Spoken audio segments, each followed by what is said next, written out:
Hello students, my self doctor Ajay Kumar Gupta और आज हम लोग क्लास 11th मैथमेटिक्स स्टार्ट करेंगे। तो क्लास 11th मैथमेटिक्स हम लोग पूरा टॉपिक स्टडी करेंगे, टॉपिक एक्सप्लेन करेंगे और उसके अलावा जो उसमें एक्सरसाइज है, अनसॉल्व्ड एक्सरसाइज, उसको सॉल्व करेंगे। तो this is our lecture number 1 and जो हमने बुक यहाँ पे रेफ़र करी है वो करी है NCERT। काफ़ी स्टैंडर्ड बुक है, अच्छी बुक में कंसिडर होती है। इसके अलावा और भी अच्छे अच्छे राइटर्स की बुक्स मार्केट में अवेलेबल है। It is totally up to you. यहाँ पे हमने NCERT की बुक रिकमेंड करी है। सिलेबस की बात करें तो हालांकि ये आ रहा है कि सिलेबस कुछ रिड्यूस होने की संभावना है, पर आज की डेट तक जो सिलेबस है उसमें 6 यूनिट्स हैं। पहली यूनिट है सेट्स एंड फंक्शन और इसका मार्क्स वेटेज है 23। सेकेंड यूनिट है algebra, marks weightage is 30। Third unit is coordinate geometry,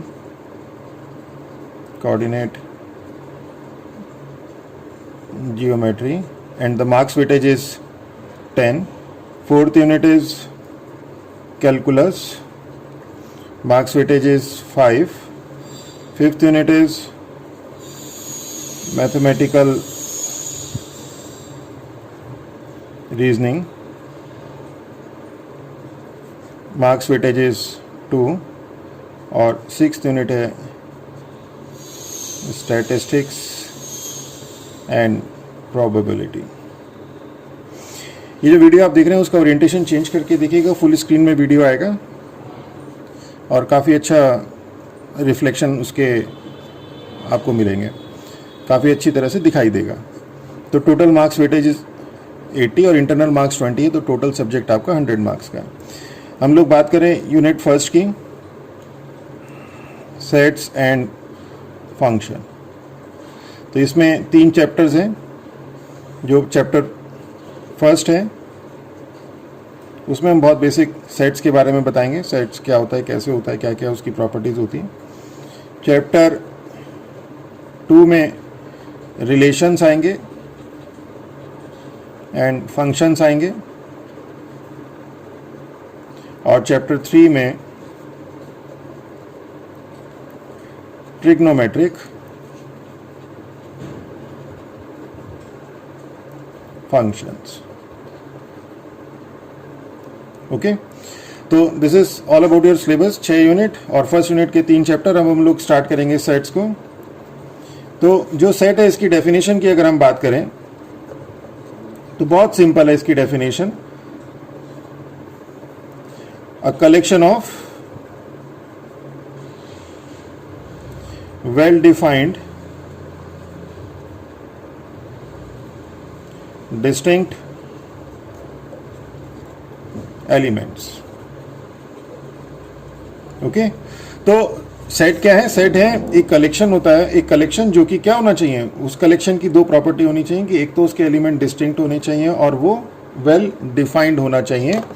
यानी कि अगर हम बात करें तो इसमें जो वो कलेक्शन है, सेट क्या है? कलेक्शन है बेसिकली, और वो क्या होना चाहिए? वो वेल डिफाइंड होना चाहिए और उसके एलिमेंट्स कैसे होने चाहिए?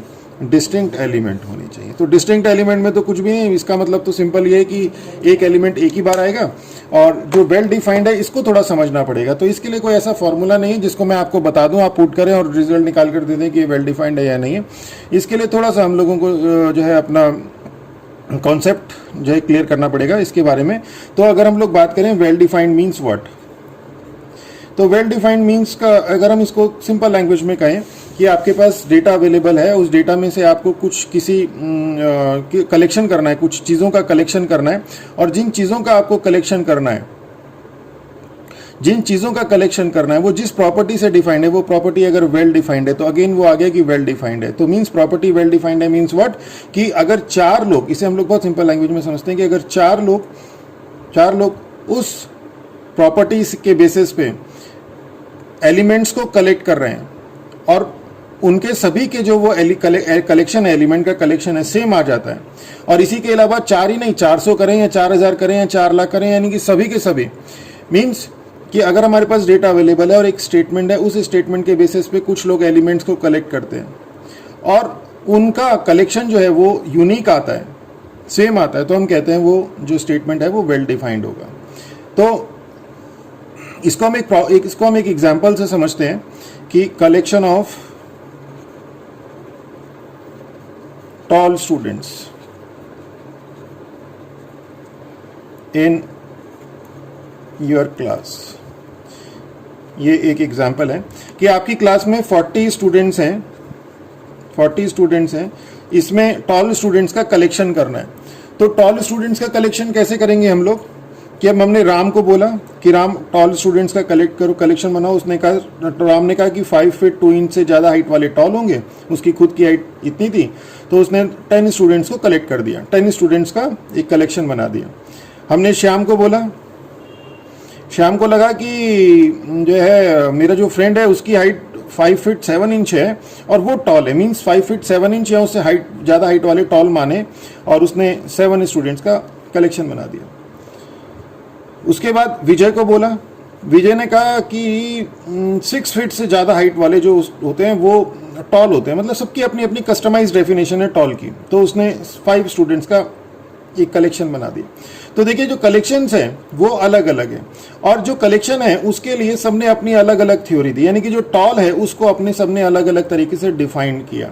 देखिए स्टेटमेंट कि टॉल को सबने अपने अलग अलग तरीके से डिफाइन किया, तो जब सब लोग अपने अपने तरीके से डिफाइन करेंगे तो it is not well defined, और अगर सब लोग यूनिक तरीके से डिफाइन करेंगे तो उसे कहेंगे हम वेल डिफाइंड।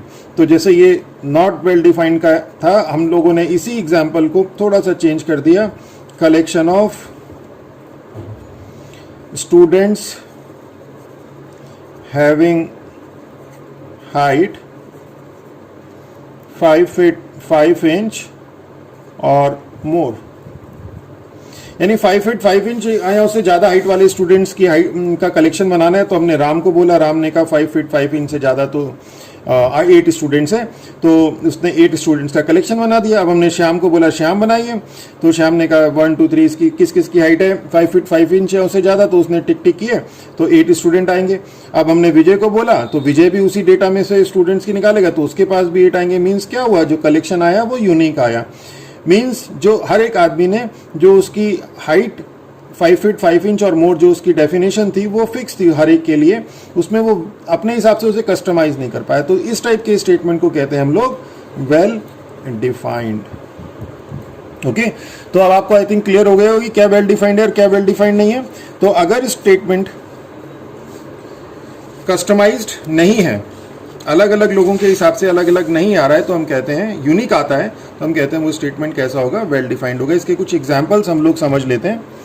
तो इसके एग्जांपल्स में अगर हम लोग बात करें तो जैसे हम लोगों ने कलेक्शन ऑफ हमने बात करी, पहला एग्जांपल लेते हैं हम लोग, collection of class 11th books. अब क्लास 11 बुक्स क्या है, फिक्स है, राम श्याम विजय सबने वही बनानी है, तो क्या होगा, वेल डिफाइंड। ओके, कितनी बुक हो, चाहे 10 हो चाहे 20 हो चाहे 100 हो, इट इज ऑल इमैटेरियल, पर जो कलेक्शन है वो यूनिक होगा। इसी तरह कलेक्शन ऑफ एक्सपेंसिव कार्स क्या है, नॉट वेल डिफाइंड। क्यों, क्योंकि एक्सपेंसिव जो वर्ड है ये अलग अलग लोगों के हिसाब से अलग अलग डेफिनेशन देता है। किसी को 10 लाख की कार एक्सपेंसिव लगती है, किसी को 10 लाख की नहीं लगती, किसी को 20 लाख की कार एक्सपेंसिव लगती है, किसी को 20 लाख की कार एक्सपेंसिव नहीं लगती, किसी को 50 लाख की कार भी एक्सपेंसिव नहीं लगती। तो जो कलेक्शन होगा वो क्या होगा, वो अलग अलग लोगों के हिसाब से अलग अलग होगा। तो it means this is not well defined. इसी तरह से अगर हम इसी में थोड़ा सा ये देखें, कलेक्शन ऑफ कार्स, तो ये वेल डिफाइंड है, ये वेल डिफाइंड है। अब हर एक आदमी के लिए कार तो कार ही रहेगी, कलेक्शन है, आपके पास पूरी दुनिया की कारें, उसमें से कारों का ही कलेक्शन बनाना है, तो आपको पता है कि 10 लाख कारों, 50 लाख कारों, 1 लाख कारों, जितनी भी होंगी, कलेक्शन तो वो यूनिक ही बनेगा। अगर डेटा हमारे पास अवेलेबल है तो कलेक्शन तो यूनिक ही बनेगा, चाहे कोई भी बनाए। तो it means this is a well defined. इसी तरह से रिवर ऑफ इंडिया, जिस चीज को हम बदल नहीं सकते, रिवर ऑफ इंडिया अपनी सोच के अनुसार वेल डिफाइंड। एक साल का टेम्परेचर दिया हुआ है हमारे पास, उसमें से हमें बताना है हॉट टेम्परेचर। उन दिनों वो दिन बताने हैं जिसमें टेम्परेचर हॉट हो। अब हॉट जो है मेरे हिसाब से 38 डिग्री वाले हॉट टेम्परेचर है, तो 38 डिग्री या उससे ज़्यादा के दिन जो टेम्परेचर रहा वो मैं उसका कलेक्शन बनाऊंगा। दूसरे के हिसाब से 40 डिग्री हॉट होता है, तो 40 डिग्री या उससे ज़्यादा टेम्परेचर वाले दिनों का जो कलेक्शन है उसके हिसाब से वो हॉट का कलेक्शन होगा। किसी के हिसाब से 35 डिग्री हॉट होता है, तो 35 डिग्री या उससे ज़्यादा टेम्परेचर वाले जो दिन का कलेक्शन है वो जो है उसमें आएगा। तो अलग अलग लोगों के हिसाब से अलग है। तो वो क्या हुआ, हॉट कोल्ड, ये जो है ये आपका वेल डिफाइंड नहीं है। तो रिवर ऑफ इंडिया हो गया। फिफ्थ, जैसे नेक्स्ट ले नंबर मच ग्रेटर देन 1। तो मच ग्रेटर, अब कोई कहता है 100 मच ग्रेटर है, कोई कहता है 10 मच ग्रेटर है, कोई कहता है 1000 मच ग्रेटर है। तो इसको अपना अलग अलग आदमी अपने अलग अलग हिसाब से डिफाइन करेगा। तो नॉट वेल डिफाइंड। इसी में अगर हम कह दें कि number greater than 1, number greater than 1, तो इसमें किसी के लिए कोई स्कोप ही नहीं बचा कुछ वेरिएशन का। अब 1.001 मैंने पूछा किसी से ये ग्रेटर देन 1 है कि नहीं है, सबने कहा यस। 1.00001 ग्रेटर है कि नहीं है, यस। 0.99999 ग्रेटर है कि नहीं है, नो। तो यानी कि एलिमेंट का अगर आंसर आपके पास यस और नो में मिलता है, इट मीन्स वो जो है क्या होगा, वो वेल डिफाइंड स्टेटमेंट होगा। और यहां पे जैसे मैंने किसी से पूछा 100 मच ग्रेटर देन 1 है कि नहीं है, पार्शली है, मतलब कोई कहेगा यस, कोई कहेगा नो, कोई कहेगा पार्शली। तो मींस अगर किसी एलिमेंट का आंसर, इसे इस तरह से भी समझ सकते हैं, किसी एलिमेंट का आंसर आपको जो है, आपने एक एलिमेंट सेलेक्ट किया और उस आपको एकदम श्योर दिखाई दे रहा है कि ये इसका कलेक्शन है या नहीं है, साहब यस और नो में डाउट नहीं है। जैसे यहाँ पे 100 मच ग्रेटर है या नहीं है, डाउट है। 1.001 ग्रेटर देन 1 है कि नहीं है, कोई डाउट नहीं है, ग्रेटर है, ठीक है। तो it is well defined. Collection of even number less than 12।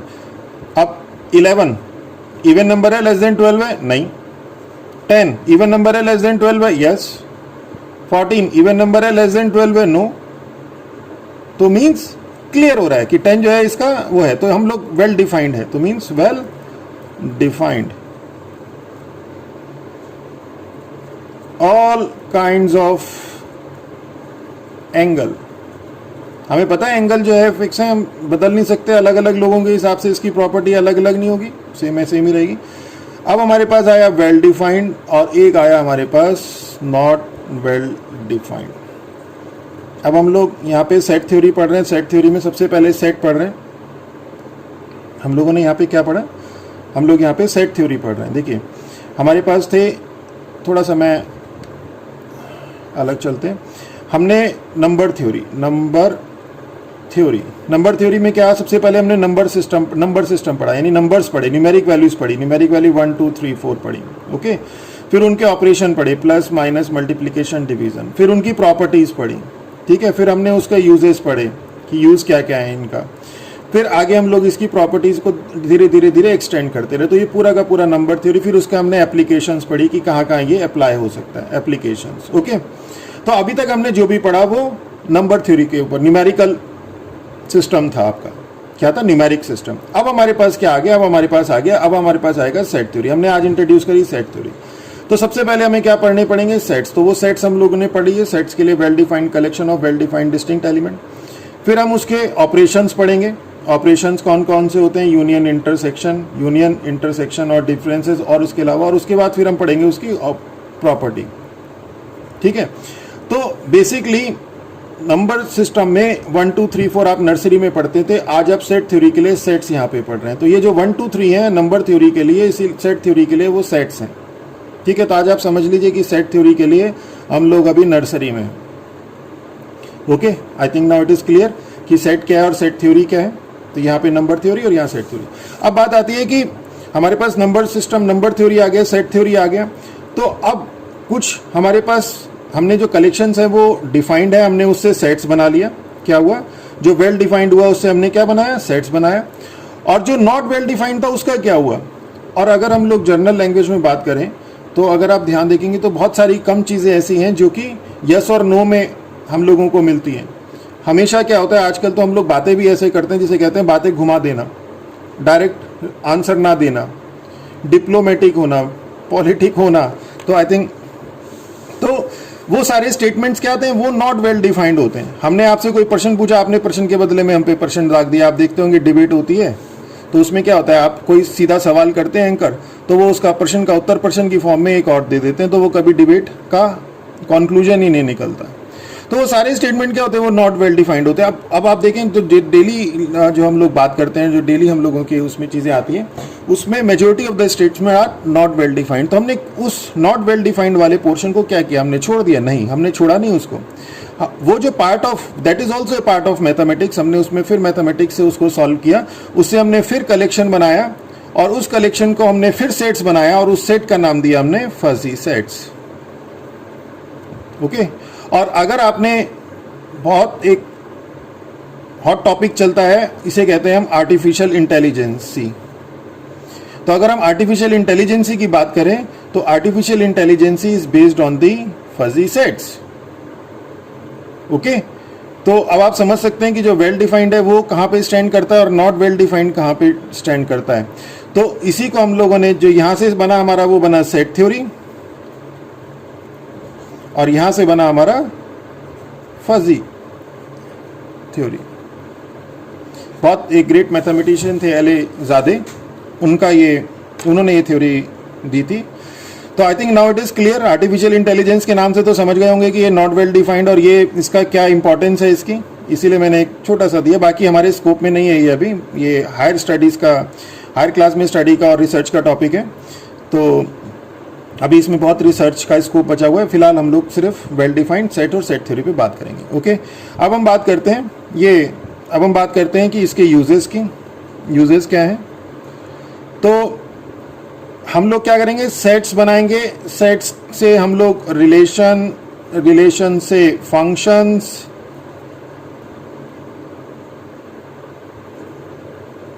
और फिर उसके बाद वेरियस काइंड ऑफ फंक्शंस, और उसको अलग अलग जगह पे हम लोग यूज़ करेंगे, तो अलग अलग थ्योरीज में यूज़ करेंगे। तो ये सारे हमारे इसके यूजेज आते हैं। अब आता है हमारे पास नोटेशन। हम इसको नोटेशन इसका कैसे करते हैं। तो नोटेशंस के लिए, जो सपोज ये एक सेट है, करली ब्रैकेट ABCD and E, तो इसके जो सेट है उसको तो हम लोग कैपिटल लेटर से डिनोट करते हैं, और जो एलिमेंट्स होते हैं सेट्स के उनको हम स्मॉल लेटर से डिनोट करते हैं। ओके, ये स्मॉल लेटर से, और करली ब्रैकेट के अंदर हम लोग एक एलिमेंट्स को फिट कर देते हैं। ओके। अब आता है बात की इसकी रिप्रेजेंटेशन कैसी होती है। तो जैसे ये इसकी रिप्रेजेंटेशन है, ये इसकी रिप्रेजेंटेशन है। तो रिप्रेजेंटेशन हमारी इसकी दो तरीके से होती है। पहला होता है हमारा टेबुलर फॉर्म, टेबल की फॉर्म में लिख देते हैं, जैसे ये लिखा है टेबल की फॉर्म में। ओके। या इसे हम लिस्ट मेथड भी कहते हैं। नाम से ही चीज़ें क्लियर हो जाती हैं। लिस्ट मेथड यानी कि एलिमेंट्स की हम लिस्टिंग कर देते हैं। और सेकंड आता है सेट बिल्डर फॉर्म, या फिर हम इसे रूल मेथड भी कहते हैं, रूल मेथड। इसमें कुछ क्या करना होता है, हम इसके अंदर रूल लिख देते हैं, जिस रूल से वो डिस्क्राइब होता है आपका सेट, उस रूल को इसके अंदर लिख देते हैं। इसे सेट बिल्डर फॉर्म भी कहते हैं। हमने इसके अंदर रूल लिख दिया, यानी सेट कैसे बिल्ड हुआ है वो हमने लिख दिया। This is paper number 2। Okay.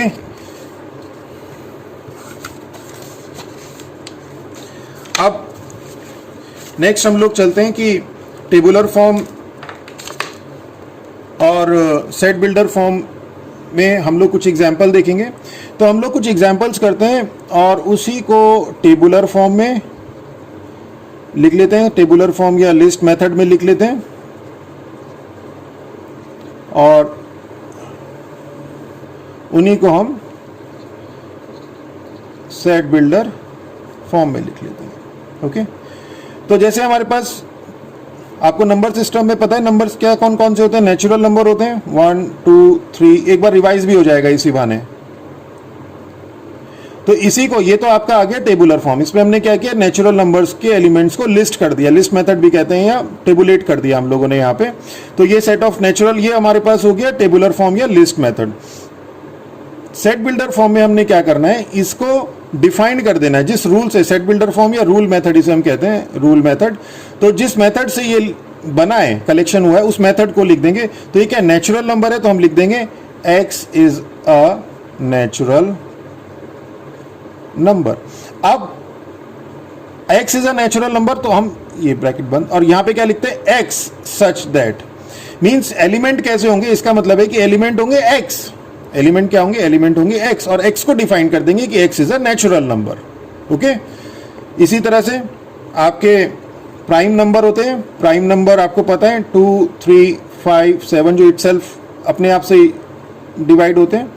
और यहाँ पे प्राइम नंबर आ जाएंगे आपके, इसको क्या लिखेंगे कि एलिमेंट क्या होंगे, x टाइप के एलिमेंट होंगे। अब इस x को डिफाइन करना है, ये x कैसा होगा, x क्या होगा, प्राइम नंबर होगा। तो यहाँ लिख देंगे x is a prime number.